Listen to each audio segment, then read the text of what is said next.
Hoje eu quero iniciar uma nova série que chamaremos de Conversas com Jesus.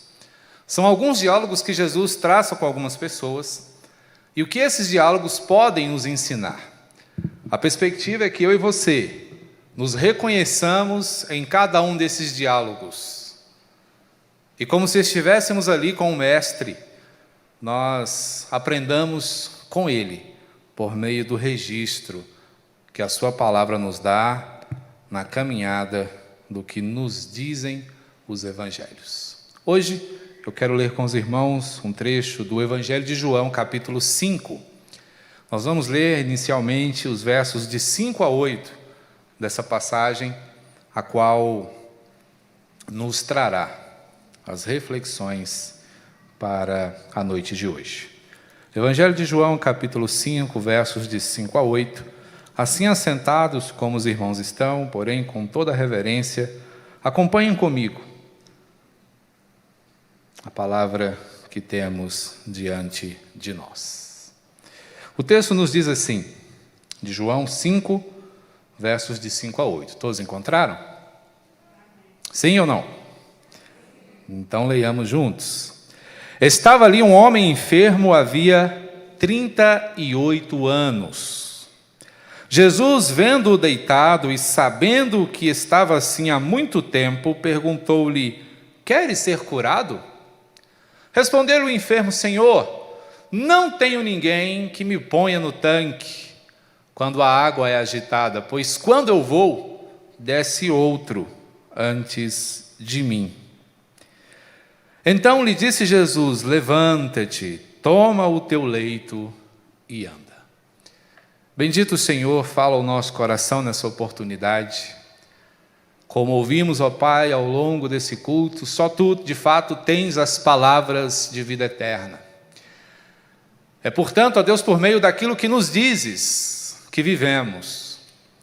Portanto, ó Pai, o nosso coração, desejoso de ouvir a Tua voz, expecta, meu Pai, de forma profunda, o saber para poder viver.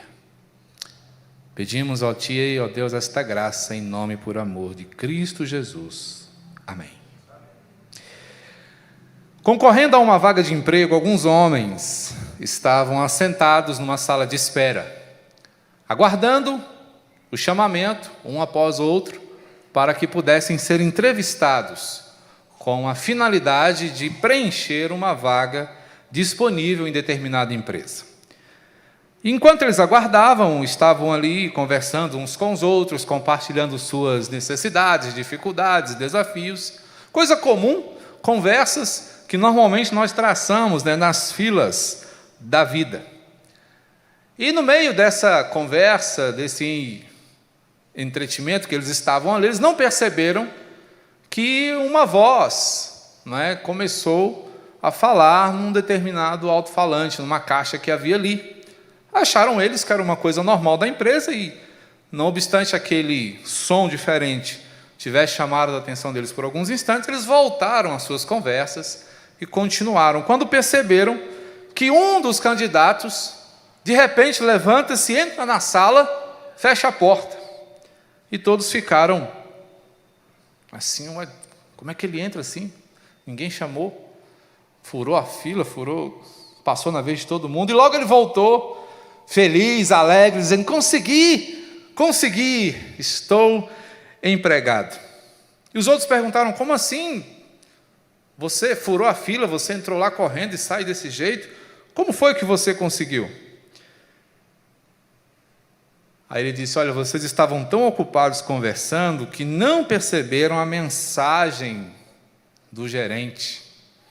Aquela mensagem era uma mensagem para testar a nossa atenção, havia nela um código que deveria ser decifrado, e o decifrar daquela mensagem estava dizendo que aquele que entendesse o que estava sendo dito ali deveria entrar na sala e receberia então o emprego. Então foi o que eu fiz. Eu estava atento ao alto-falante, ouvi a mensagem e obedeci. Por isso eu estou celebrando. Interessante, meus irmãos, é o fato de que muitas vezes nós não atentamos para o que o Senhor nos fala. Muitas vezes, entretidos e envolvidos com as nossas preocupações cotidianas, deixamos de lado as instruções do Senhor e não as aplicamos ao nosso viver cotidiano. Razão pela qual muitas vezes nós sofremos largamente ao longo da nossa vida.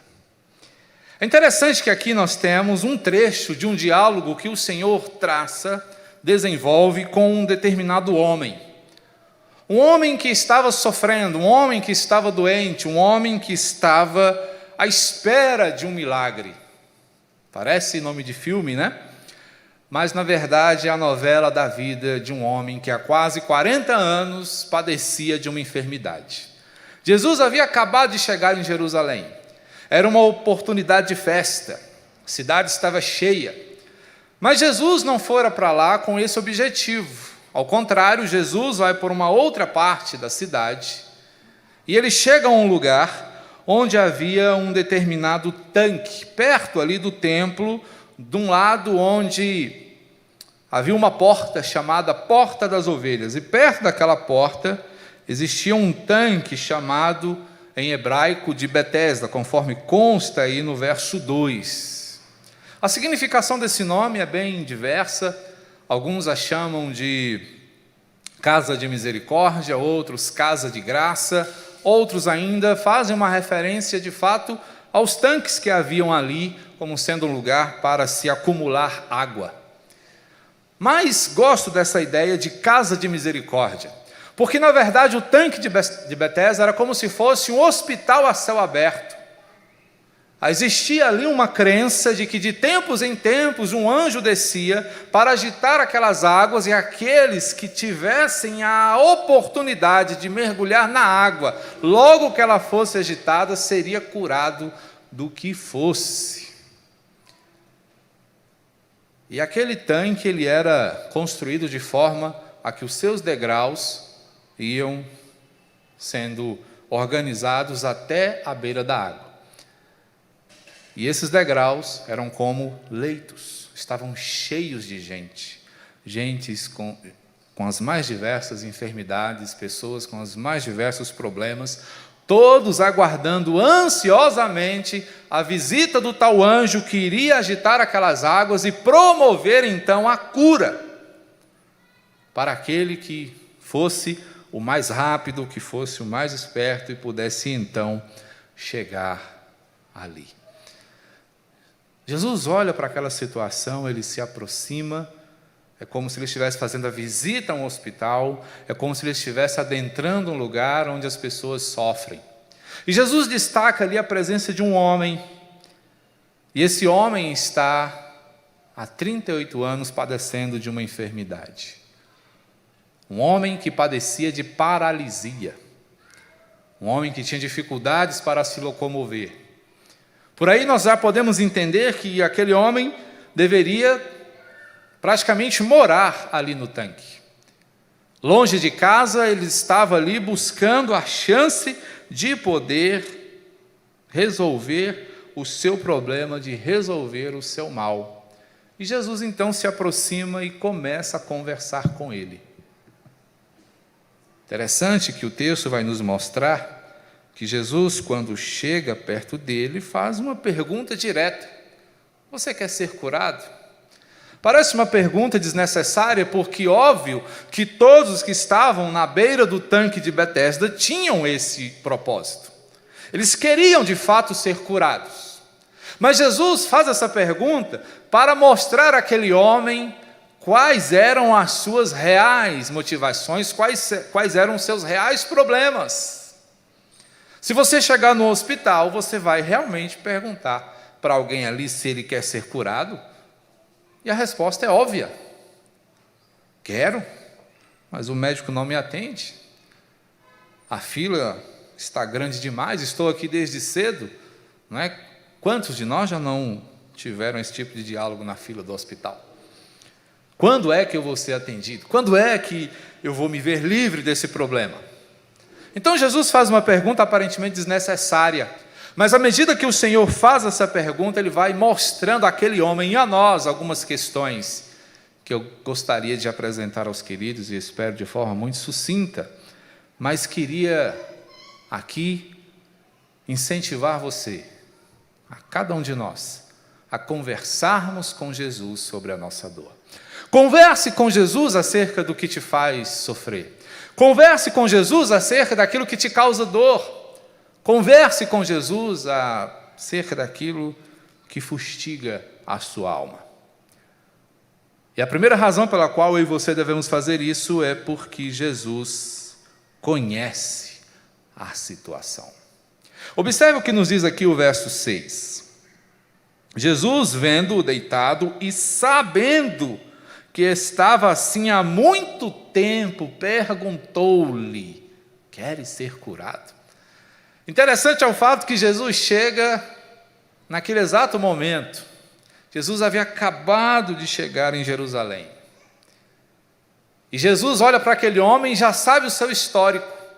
Jesus olha para aquele homem e sabe que a sua enfermidade já perdurava 38 anos. Jesus olha para aquele homem e o percebe angustiado, agoniado, e percebe algumas coisas mais.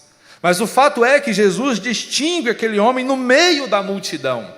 Jesus olha para aquele homem e percebe que o seu contexto de vida é marcado pelo desespero. Jesus olha para aquele homem e percebe que ele é alguém marcado pela sequidão da alma. Essa era a significação de paralítico naqueles dias. Alguém ressequido. E esse ressecamento que aquele homem experimenta é um ressecamento da alma.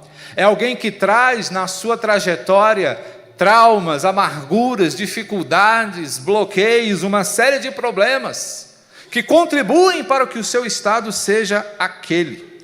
Um homem que tem as divisões da sua história marcadas por coisas difíceis. O seu passado é doloroso, porque aquele homem traz um histórico de pecados não resolvidos, não confessados, não tratados, que o colocam em uma posição de amargura profunda. Aquele homem está amargurado. O presente daquele homem é confuso, porque muito embora ele queira, ele não sabe como resolver as suas questões. E o futuro daquele homem, portanto, é incerto, porque ele não tem mais nenhuma esperança. Ele está ali, num lugar onde a cura se fazia presente, onde a crença de que esses problemas poderiam ser resolvidos estava presente, mas ele já não via mais condições de verem resolvidas as suas questões, porque não havia mais em seu coração esperança. Mas o Senhor Jesus o percebe. O Senhor Jesus olha para ele e sabe qual é a situação dele.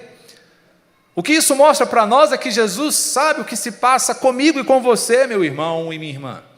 O que isso mostra para nós é que Jesus não é alheio à nossa situação. Ele sabe exatamente o que nós sofremos, o quanto nós sofremos.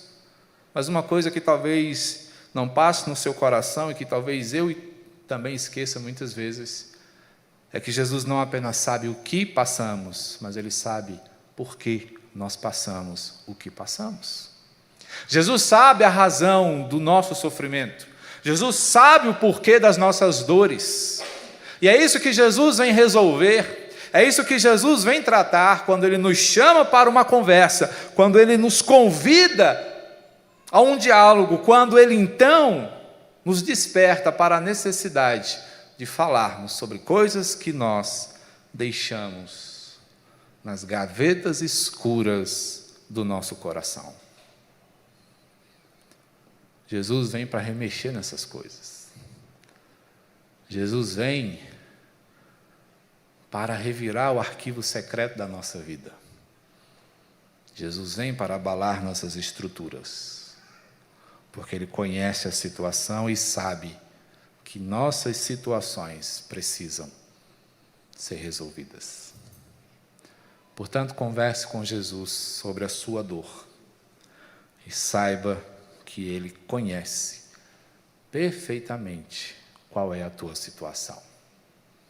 Mas além de saber qual é a situação, Jesus nos chama para uma conversa, porque se compadece da nossa condição. Jesus, sabendo qual é a nossa situação e a condição na qual ela nos coloca, ele tem uma atitude compadecida para conosco. Percebam, meus irmãos, que gracioso é olharmos para o Senhor e percebermos o seu olhar amoroso para conosco.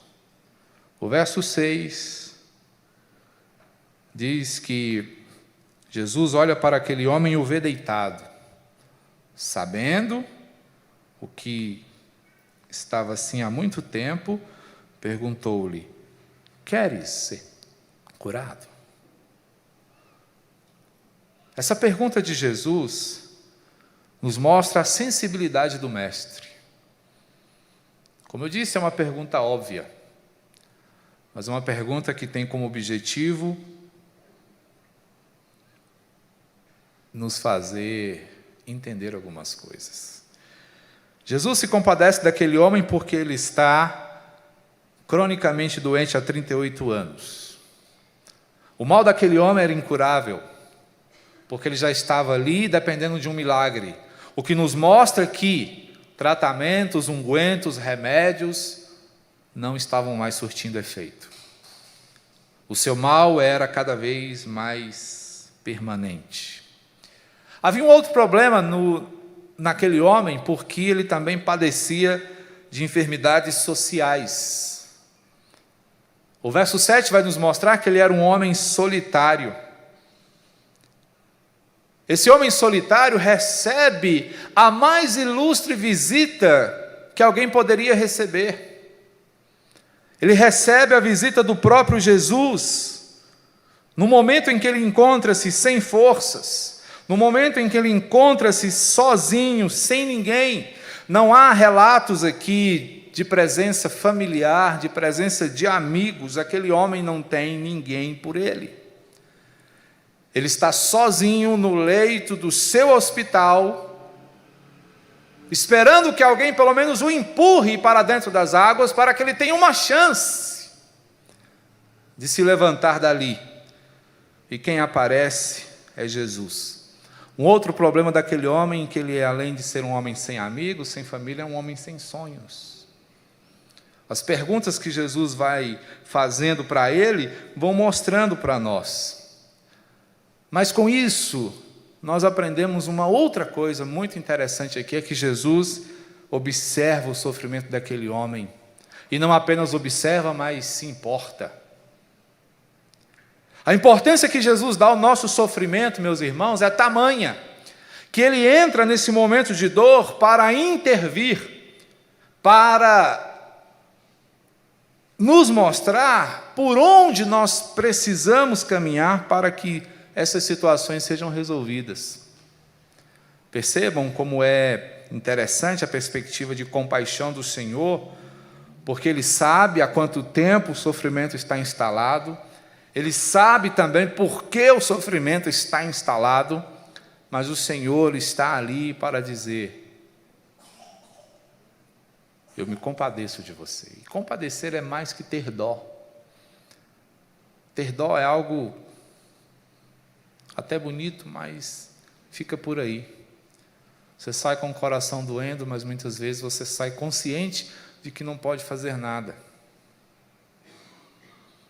Há um tempo atrás eu tive a oportunidade de ler um livro da irmã Eleni Vassão, que falava exatamente sobre perspectivas, de final de vida de doentes terminais. E como aquele livro me ajudou? Me ajudou não apenas a acompanhar pessoas nesse estado, mas me ajudou a entender que mesmo impotente e sem condições de fazer muita coisa, qualquer coisa que se possa fazer é importante. Mas a compaixão de Jesus não fica nesse limite. Ela vai além, porque ela chega para resolver, porque o Mestre se importa com você. O Mestre está atento ao que você passa, mas ele chega para fazer a diferença. Essa certeza, meus irmãos, ela é fundamental para a continuidade dessa mensagem. Se você entender que Jesus se importa com o teu sofrimento, você vai reconhecer o que Ele quer fazer na sua vida, mesmo por meio da dor que você sente. Portanto, converse com Jesus sobre a sua dor, sabendo que Ele se compadece da tua situação e entra para oferecer solução. Jesus, portanto, oferece uma solução. Chama a sua atenção agora para o verso 7 e também o verso 8, os quais nos mostram aqui agora, não é, a parte em que o enfermo fala.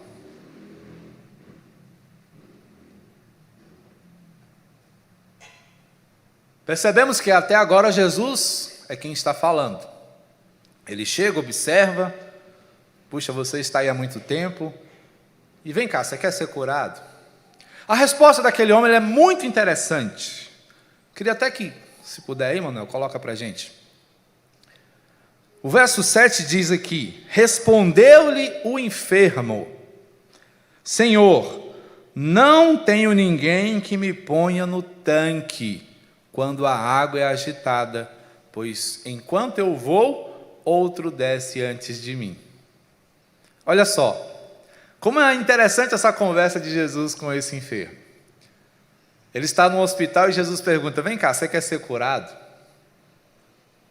Não é? Alguém assim um pouco mais impaciente diria: não, estou aqui a passeio. Eu gosto desse povo vestido de branco, eu acho bonito, cheiro de hospital, né? Jesus pergunta: vem cá, você quer ser curado? Olha a resposta do homem. Até queria, mas não tem ninguém para me jogar na água. Aquele homem limita a possibilidade de cura. Ele diz: olha, é claro que eu quero, mas não vai rolar. Não vai acontecer, sabe por quê, Jesus? Não tem quem me coloque na água. Percebam que aquele homem está tão sem esperança, que ele não pede nem a Jesus: me joga na água. Jesus estava ali conversando com ele, um potencial amigo, e ele nem sequer se lembra disso. Mas o seu coração está permeado de desculpas, porque aquele homem está profundamente desanimado. Não tenho ninguém que me ponha na água quando ela é agitada. E se eu tento ir sozinho, como eu sou um paralítico, vem alguém melhor que eu e pula na água primeiro. Perdi a bênção. Era essa a perspectiva dele. Esse homem estava com o coração cheio de desculpas. Desculpas que nós conhecemos bem. Tais como, não consigo, ninguém me ajuda, não posso fazer nada. Você já falou isso? Já ouviu isso? Pois é, eu até queria, mas não dou conta. Se tivesse alguém para me ajudar, quem sabe? Não, as minhas limitações aqui são grandes, não tem jeito. Só que, como eu disse aos irmãos, Jesus, Ele observa o teu sofrimento e se importa, e entra para fazer a diferença, e Ele chega com a solução, e a solução de Jesus é o confronto. Jesus acabou de ouvir desse homem o seguinte, que ele não tinha condições de entrar na água sozinho. O que Jesus diz no verso 8? Então Jesus lhe disse: levanta-te, toma o teu leito e anda, rapaz. 3 verbos. O que Jesus estava dizendo para aquele rapaz? Age. Toma uma atitude. Ou tome 3. Levanta daí. Pega essa sua esteira, enrola, põe nas costas e vai embora. Sai daqui, anda. 3 coisas que aquele homem não conseguia fazer. E essas 3 atitudes que Jesus recomenda aqui, elas são fantásticas, porque quando Jesus manda aquele homem levantar, Jesus está dizendo para ele: reconhece o teu mal, filho. Você sabe qual é a tua doença? Você sabe qual é o seu problema? Você sabe onde estão as suas chagas? Elas estão instaladas no teu coração. Você está pesado, prostrado aí, porque você está com o coração cheio de amargura, você está carregando mágoas desnecessárias, você rompeu todos os seus relacionamentos, não tem um familiar, não tem um amigo perto. Isso não está certo. Normalmente pessoas doentes são cercadas de compaixão. Cadê a tua família? Cadê os teus amigos? Levanta, rapaz, vá resolver os seus problemas. A sequência do texto, se você tiver curiosidade de ver, você vai perceber que Jesus está confrontando aquele rapaz porque a sua enfermidade tinha uma ligação muito forte com uma vida de pecados. Jesus encontrou com ele no templo depois. E Jesus disse: olha, você já está curado, mas deixa eu te dizer, não peques mais para que não te suceda coisa pior. Então aproveita a oportunidade, aproveita a chance que o Senhor está te dando e viva uma vida nova. Largue seus pecados, mude de vida, seja alguém diferente, trate as feridas da sua alma. Meus irmãos, muitas vezes nós adoecemos em nosso coração, porque não queremos perdoar, não queremos pedir perdão, não queremos consertar, não queremos recomeçar, não queremos reconstruir. Só que isso vai amargando, azedando, corroendo, enferrujando, desgastando os seus ossos, destruindo a sua vida. Todos nós carregamos nossos dramas de consciência. E diante desses dramas, o que nós precisamos são de 4 posturas: admitir que eles existem, de identificar quais são, tratá-los e confiar em Jesus. Óbvio que essas coisas não podem ser feitas sem a assistência do Mestre. Nós precisamos dele. Jesus está ali mostrando para aquele homem que ele não era mais especial que ninguém, mas Jesus foi até ele para mostrar a ele onde estavam os seus problemas, onde estavam as suas chagas, e para dizer a ele: jogue fora o que está te machucando. O que Jesus percebe naquele homem? Vitimismo, solidão, medo e amargura. Tudo isso estava ali, acabando com aquele homem, aprisionando aquele homem, ancorando aquele homem no sofrimento por longos 38 anos. Irmãos, o tempo passa numa velocidade absurda. Quando você menos espera, passou-se 1 ano, passaram-se 5, passaram-se 10, e você não resolveu, e você não voltou lá, e você não pediu perdão, e você não perdoou, e você não restaurou, e você continua aí. Portanto, a palavra do Senhor, ela nos aperta, e é ela que nos aperta. Jesus está aqui nos chamando para uma conversa cujo propósito é resolver definitivamente. Essa cura trouxe problemas para Jesus. Não falei um detalhe interessante, era sábado, não podia fazer isso. Jesus manda o rapaz carregar a cama dele, trabalhar no sábado, o cara ficou 38 anos parado.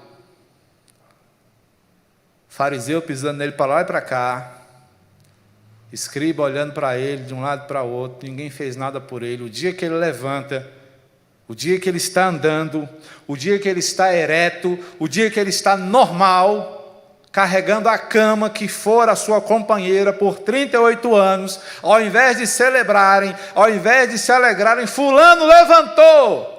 Ele diz: por que você está carregando sua cama? Você sabe que isso não é proibido hoje? Você, hein? Aí ele pega e joga a bola para Jesus: não, mas foi o rapaz que me curou, que mandou fazer. Aí eles começam a encher a paciência de Jesus por causa disso.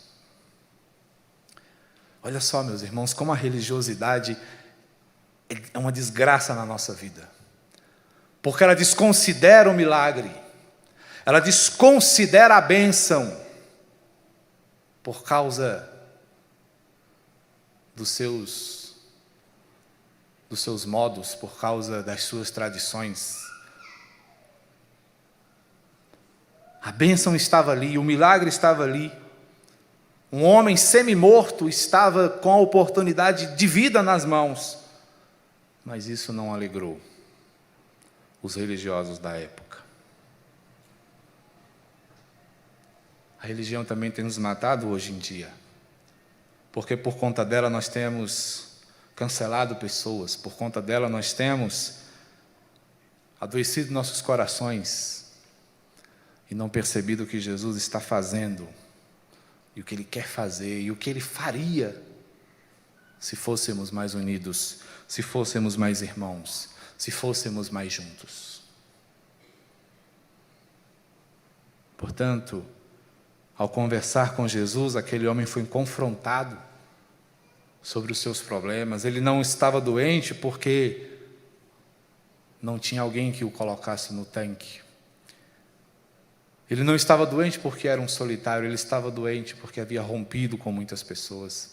Ele estava doente porque não havia se arrependido dos seus pecados. Ele estava doente porque não os havia abandonado. Ele estava doente porque insistia em permanecer numa vida fora dos padrões do Senhor.